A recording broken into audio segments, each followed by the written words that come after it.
Hey guys, welcome back to the shop. Welcome back to Worth Guitars. It's wet sanding day. Out here in the shop Saturday morning. And we're wet sanding the GH2. You can see half of it is shiny, half of it is not. Shiny, not. No light reflecting. Already done the headstock. We got the decal on the headstock. It has been sprayed lacquer over now. Lacquered over, you see that? How the headstock decal just disappears under the lacquer. And we also have the ones on the back. And we're wet sanding. The neck is wet sanded. See, there are no little shiny spots on there.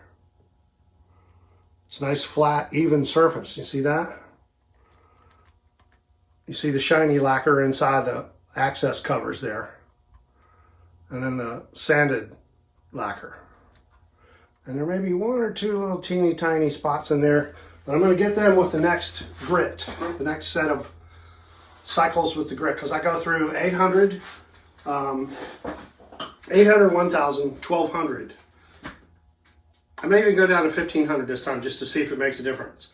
Usually with 1200 and then you use the medium buffing compound on a buffing wheel, it takes out any scratches and you don't need to go past 1200 if you've wet sanded properly and you've gone through all the grits thoroughly. And you don't skip and try to rush, because you can't rush. This is one of the things in life that cannot be rushed. You have to take your time. You have to put your earplugs in, turn on your audiobook or your music, whatever it is you're into for the moment. I usually like to listen to audiobooks when I'm doing this kind of thing, because it's something you can zone into and you can fall right into the story, so to speak. And I'm listening to a book by John Sanford about man's first trip to Mars. An alien space station has been discovered in Mars. This is set in the year 2048. So, obviously it's science fiction. So, I'm listening to that. John Sanford, one of my favorite authors. At any rate, what was I saying? This is one of the things in life you cannot rush. You've got to go through the steps all the way through. I start out, depending on the spray, I got a little sloppy. I switched guns because I had green in one gun, and I used my other gun, which I usually just spray sealer in, to try to spray lacquer, which was dumb. But I did get some coats of lacquer on. It just doesn't spray as well, which means that I have to sand more. And you can see the grainy surface. It looks a lot worse than it really is. There's just many, many, many coats of lacquer sprayed over top. And you can see where I have sanded. This works good here if I can get up close and I can get the light to shine just right. I'll show you what I mean. Okay, here you go. See those little shiny spots right there in the finish? You see where it doesn't shine at all? That's done correctly. And I'm working my way back down here.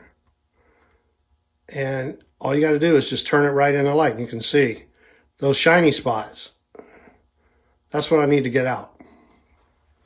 So you can see on the back we don't have any of those, because I've been through all the grits. Well, down to 1000 grit on the back. I'm doing 800 first. Usually I don't have to start at 800 if I take my time spraying and I don't get crazy with the sealer gun. But I'll start with 800, then I'll go over it with 1000 and just go back over the whole entire surface again. Then 1200. After 1200, we can go to a medium buffing compound, and that will take the majority of the swirls off of the surface. And then we can go down to a finer compound and you get a really super bright, super clear buffed lacquer finish. So that's where we're at, man. This is what I'm doing. I'm sitting here with my little rubber pad. You gotta use these little rubber pads. Let me grab this other one. These blocks, I use this bigger block. And you can get these any body shop place. I think even Advance Auto and places like that sell it over there by the Bondo and stuff, you know. And these little blocks are great because they keep you flat and you're not digging in with your finger.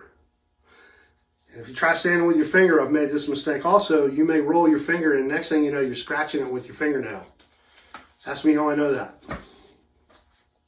So use a little block just like that. And these little flexible blocks are tough enough to keep the paper flat, but they'll give a little bit in the carved surfaces, you know, where it goes up and back down again. And I use mineral spirits. I've told you this, guys, this before. I don't use water. I don't like introducing water to the surface of the guitar. I've had an issue with that in the past, and so I don't do that anymore. I use mineral spirits, and I just go back and forth. And I get myself down where I can see. All you have to do is tilt your head the right way, and you can see the little shiny spots will just jump right out at you. And you just go back over those. Some people like to do a swirl pattern, round and around, little circles. I don't do that anymore. I found that I can see the swirls in the finish. I try to go straight back and forth the whole time. You could do the swirls and then come back, and I'm just going straight. I was taught when I first started doing woodworking. Sand with the grain. I'm sanding with the grain still. I've tried it other ways. Sand with the grain, man. It works the best. So that's what I'm doing. So that's it. That's the exciting Saturday action here at Worth Guitars. But I told you guys I'd show you that. And so that's what I'm doing, and I'm just going to keep doing this. I'm going to work down through the grits. We'll see if I can get this work down here, and I'll show you. I just showed you this area up here where it has some shiny spots in it. Put some mineral spirits on there so your paper doesn't load up. By loading up, I mean it doesn't get lacquer stuck to the surface of the paper, which will make little hard spots. And then you're dragging those little hard pieces of lacquer, because the lacquer will get heated up, especially if you use dry sandpaper. There are some sandpapers that are made specifically for sanding finishes, but I just use this for this purpose because it seems to work the best for my application anyway. And I just put some mineral spirits on the paper and keep sanding back and forth like this until I feel like it's right, and then you can wipe the excess mineral spirits off and you can see where you're at. Now remember, I just showed you that surface there that had the shiny spots, and that little bit of sanding I just did, it looks like I got most of them out. It doesn't take a lot of work. There's a few in there right down here. There you go. See that right there where it's the tip of my finger? There you go, right there. You can see it shining. All right, we got to get that out of there. Work my way down the 800 grit, go to 1,000, 1,200. If you're feeling frisky, you can go down to 1,500, 2,000, all the way down to 3,000 grit if you want to. Some people just wet sand all the way down to 3,000 grit and then hand buff everything. I use a buffer because at some point you need to get the guitar done. So you gotta kind of use some tools, man, and get it done and get it out of here. Because even though we love it, we gotta get it done because the people are waiting on it. Man, this guitar here, the weight on it's really nice. I like the neck on it. I'm digging this guitar. I'm digging it. Gary, if you're watching, buddy, your guitar's almost finished. We're getting there. A little bit more. This is one of the things we can't rush. I can't rush any of it, really. It takes the time it takes. And I appreciate everybody for being patient. But that's all I got for you this morning. I'm going to get back to work. I'm going to put my earplugs back in. I think I'm going to go get a cup of coffee. I'm going to zone out and see how we do when we get to Saturn in the audiobook, and hope for the best, all right? You guys be sure to be good to each other out there. I hope your week is going good for you. I hope your life is treating you okay. And we'll see you out there somewhere soon. Be sure to support all of your local establishments, your restaurants, your bars, the musicians out there. Go see those guys play. Those guys would really love to see you there watching them. I know you love music. Get out there and listen to some, all right? Peace. That took a long, dramatic pause for me to say peace because my brain skipped a beat there. Peace, guys. Worth Guitars. We'll see you out there somewhere, all right? Be good now. Hey, guys, I'm back. I decided, instead of just leaving the last video, the video before this one, instead of just leaving it like that and coming back and doing another one, I got more done than I thought I was going to get done, so I was going to go ahead and show you the guitar as it turned out after the wet sanding. But first, I'm using some Swirl Remover to take off some of the compound. the fine compound tends to gum up a little bit as it gets hot.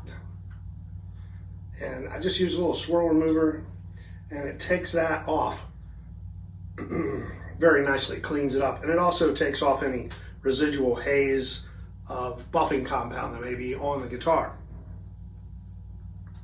So I just take a wet paper towel. That's important, use a wet paper towel because it softens the fibers. And a little good old McGuire's Swirl Remover. And I just very lightly, don't push down on it, just enough to hold your hand on it. Cruise it around the body after it's been buffed. And it takes off all that excess stuff, right? You let that dry for a minute, but this is where we're at. You see that gloss on that thing, man? That is a high gloss lacquer finish. And this guitar, I'm going to take off the tape today. We're moving along on this one today. It went really well. I went ahead and took the top down to 1500 grit with the wet sanding and then buffed it out. It looks really good. One of the best ones I've done so far, I think. So, I'm pretty happy with it. Hang on, let me just get this. Once it hazes over, you let it haze over a little bit and then buff it off with a clean towel. That's the way I do it. Get a little bit of this off of here. And you're not pushing on it, you're just moving the towel around. You're just putting enough weight on your hand just to hold it on there. Because this stuff comes off really easy. That's what it's made to do. You shouldn't have to fight it to get it off. This is where we're at.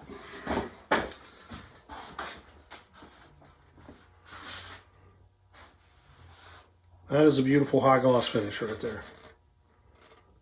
You see yourself in it. You see yourself in there? Okay, so that's where we're at on the GH2. This guitar is now moving to assembly. I did have some weird areas down in here, I'm gonna have to say, down in there where it didn't get sealed very well for some reason. Or I guess it did get sealed. I need to try some mineral spirits down in there, but some of the buffing compound kind of stained the wood right there, which is kind of unfortunate, but I'll get that out of there. It's not a problem. We'll work on it till we get it done.